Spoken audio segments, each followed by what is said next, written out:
Você tem algum hábito que sabe que está te fazendo mal, mas continua fazendo mesmo assim? Você promete: hoje eu não vou, hoje eu paro, só mais uma vez. E quando percebe, está fazendo tudo de novo. Talvez você não tenha força de vontade. Talvez você esteja preso em um ciclo.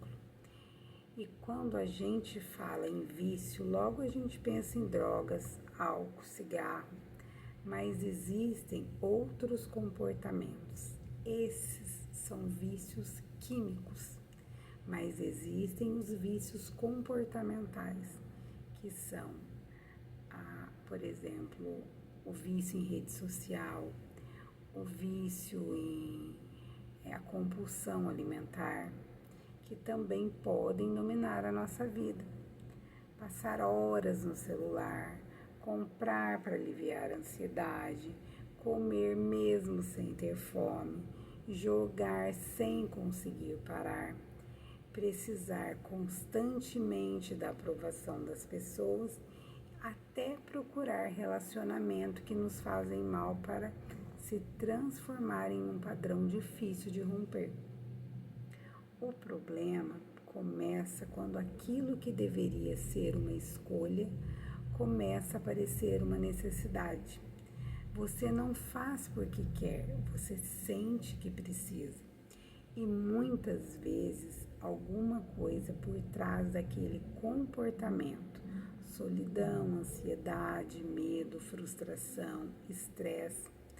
Às vezes o comportamento não é o verdadeiro problema, às vezes não. Geralmente o comportamento e o vício não são os problemas. O que tem que ser combatido não é o vício, é o que causa o vício, o que está por trás do vício. A emoção comportamental, o trauma que causou aquele vício. E é por isso que simplesmente dizer é só parar nem sempre resolve, porque se aquele comportamento está servindo para aliviar uma dor, você pode até conseguir interrompê-lo, mas se não entender o problema que está por trás, você pode acabar procurando outra coisa para preencher esse espaço. Como assim, Egli? Você é viciado em bebida. De repente você resolve que não, agora eu vou parar de beber, eu vou procurar uma ajuda, uma igreja, ou não que isso não seja bom, vou procurar uma terapia e eu vou ficar bom.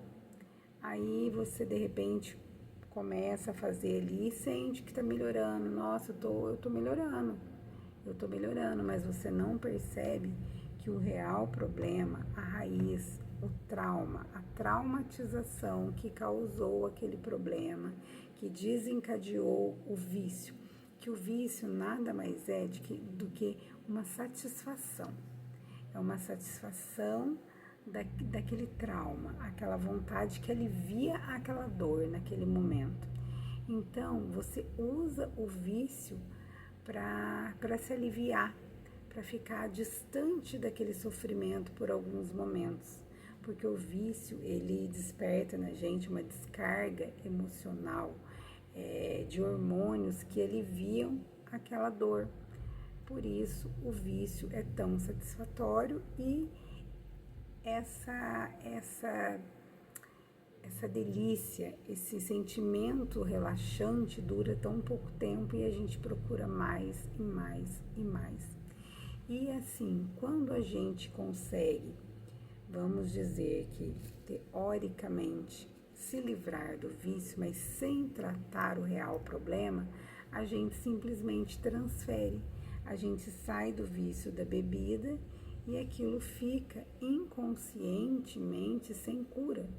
E a gente pode transferir para uma doença psicossomática, para uma doença autoimune, para um câncer, para um outro vício, para um outro tipo de, tem gente que às vezes era viciada em bebida, de repente ele conseguiu parar.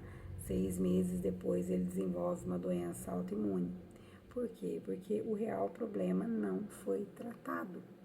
O que foi tratado ali foi a abstinência, o uso do vício ali. Mas aquele sentimento não tratado, ele procura um outro caminho, uma outra forma de extravasar. Então, você pode até conseguir interromper, mas se não entender o que está por trás, pode acabar procurando outra coisa para preencher esse espaço.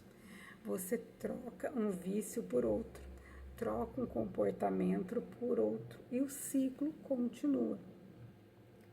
Talvez a pergunta não seja por que eu não consiga parar.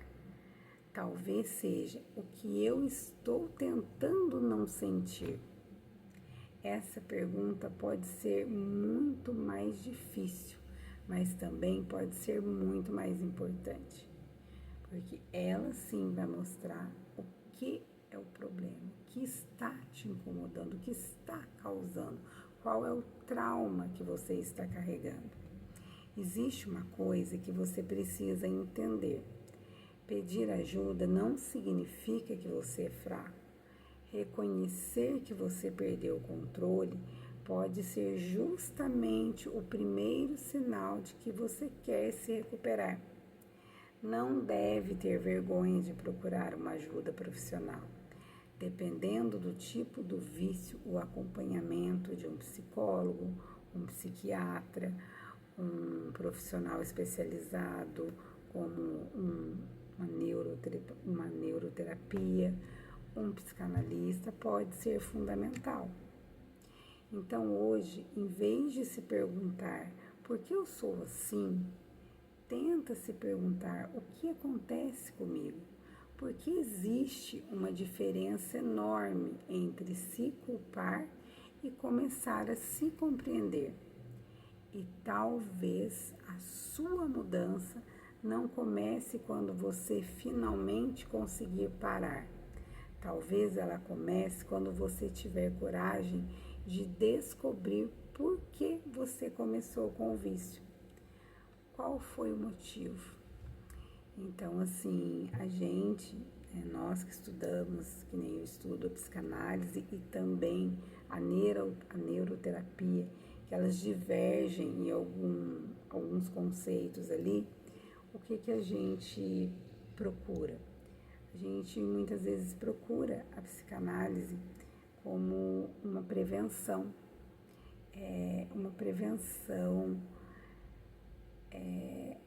para evitar, para conseguir tratar o trauma antes dele ser instalado. Não que depois ele não trate, mas se a gente pode prevenir, por que a gente vai esperar virar um problema, né? Então, assim, é para você refletir qual hábito você gostaria de conseguir controlar melhor. Você não precisa contar nada pessoal. Se quiser, você pode escrever apenas para mim a palavra que eu quero mudar.